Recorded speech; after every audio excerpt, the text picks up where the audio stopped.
In a world of globalization, economic uncertainty, terrorism, culture clash, family disintegration, corporate distrust, youth disillusionment, political confusion, and religious corruption, the wisdom to navigate successfully through life is necessary. Welcome to Living Effectively.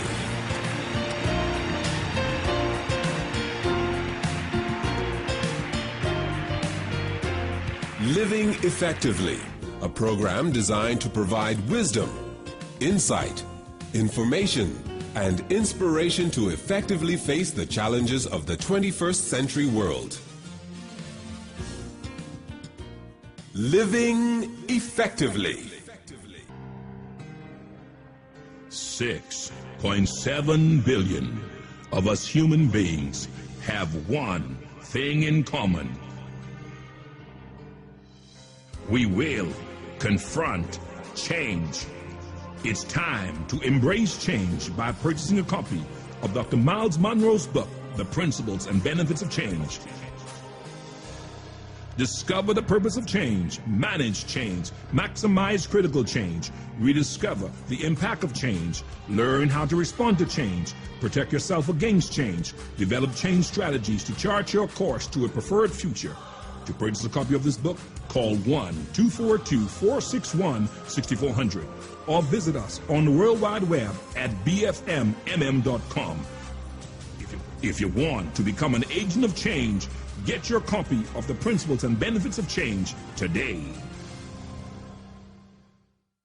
This is a very important session because I just want to talk to you for a few minutes about what God's plan is for you and how he intends to fulfill that plan.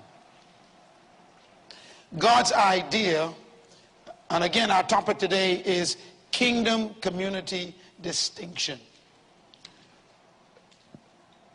God's original idea, as we've been talking about for years, was to fill the earth with the kingdom of heaven. It's a very simple plan. We find this plan actually demonstrated in the book of Genesis. Last time I spoke to you, some of you got excited because I was talking to you about the fact that we didn't come from earth. We came to earth. I also shared with you, and I showed you scriptural foundation for this, that humans pre-existed earth. We existed before earth was created. What that means then is that you didn't come from earth, you came to earth, and the reason why you were sent to earth is because you were in God, in the heavenlies, and he wanted to influence earth with the culture of heaven, so he put his own offspring on the planet. I know that this may not seem like an important principle, but it's one of the keys to living on earth. The most important thing you should know about living on earth is that you are not from earth. If that gets into your psyche, then you will never expect earth to be your supply. You are in the world, but not of the world. You are in the earth, but not of the earth. This revelation will also help you dealing with death or dealing with problems. Because suddenly you realize, I am an alien. Jesus Christ lived a life of total control. He was never depressed. He was never a victim of the circumstances on earth, because his attitude was, I am not from here. but you also are not from here. Our problem is we lost contact with where we are from. In Genesis chapter 3 is what I called the Declaration of Independence of earth from heaven. That's when Adam decided, I don't want to obey God anymore. He disobeyed God. The word that is used for Adam's actions in Genesis 3 is the word treason. Write that down. Treason. When the Bible talks about the act of Adam's disobedience, it actually talks about sin as singular. For example, when it says Christ died for our sin, it's a plural word in some translations, but in the Hebrew, it's a singular word. Adam committed one sin, not many. And that one sin produced many manifestations of that sin. Adam declared independence from heaven. He lost contact with his original country. He abandoned his government in heaven. So Adam and all of his children, one of them is sitting next to you right now. We have been cut off from our country, where we're from, for over 7,000 years.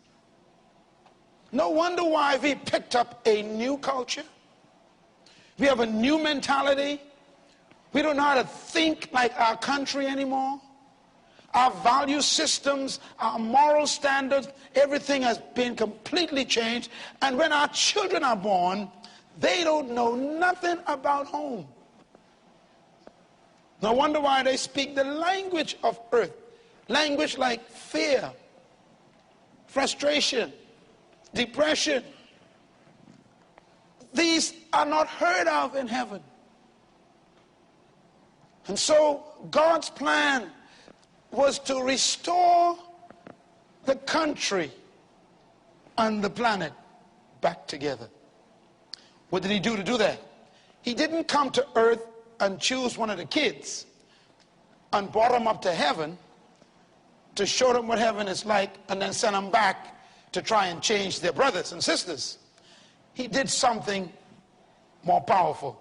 He came himself back to the planet in a body just like the kids, and he came to reconnect and reintroduce the children who are not from earth back to their father who lives in heaven, the original country. This is the story of the Bible. It's not about religion. It's about a reconnection of a colony to a kingdom. Jesus, therefore, speaks this message. Matthew 24. He says, the good news is about a kingdom, a country. He says, and this gospel of the kingdom will be preached into the whole world as a testimony to who? Who? All nations. In other words, our gospel is not to the church. It's to the nation. He wants to bring the whole country back under heaven. He wants to bring all of the facets of the country, the economy, the politics, the educational system, the media, the investment companies, the children, the youth programs. He wants to bring all of it back under heaven's influence. We are not here to get people out of earth to heaven. We are here to get what's in heaven back to the people on earth. That's why he says you must go, and this gospel, the word gospel means good news of the kingdom. A kingdom is a country. It is a governing influence of a king over a territory. He said, go and tell them that they can come back to their original family. You know the last words of Jesus Christ spoken in the book of John? The last words are these words. And now I go to my God and to your God and to my Father and to your Father. Those are powerful statements. In other words, you were abandoned. You imposed abandonment from your father.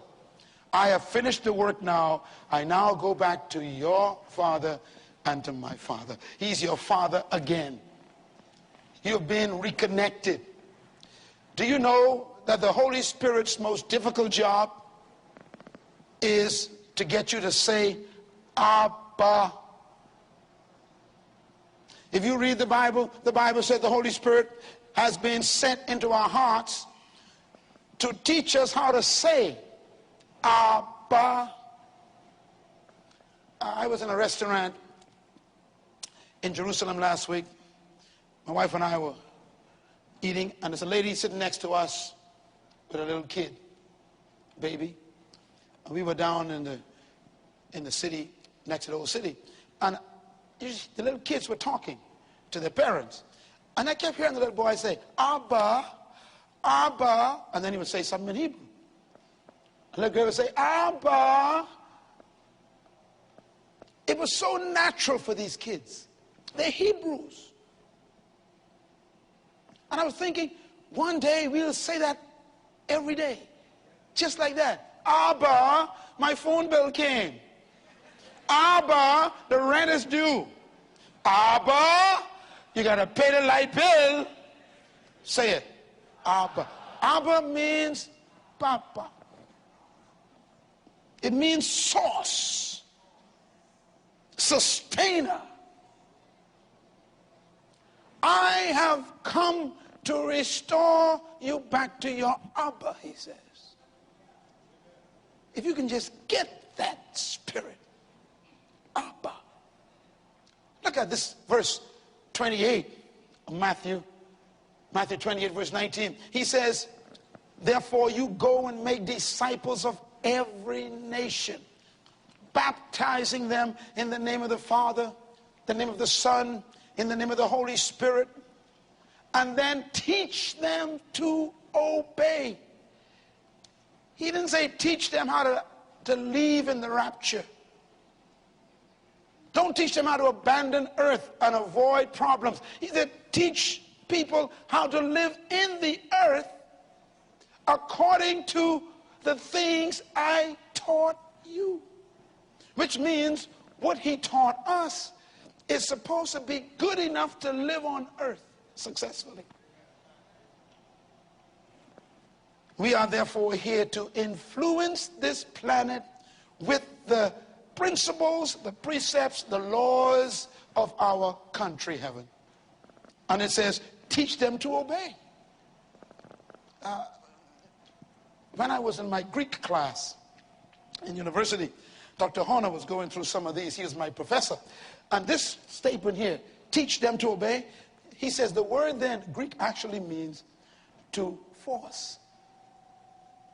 In other words, it's like a child. You train a child because they misbehave. You train them to do something. Like discipline. In other words, you discipline the country to do the thing.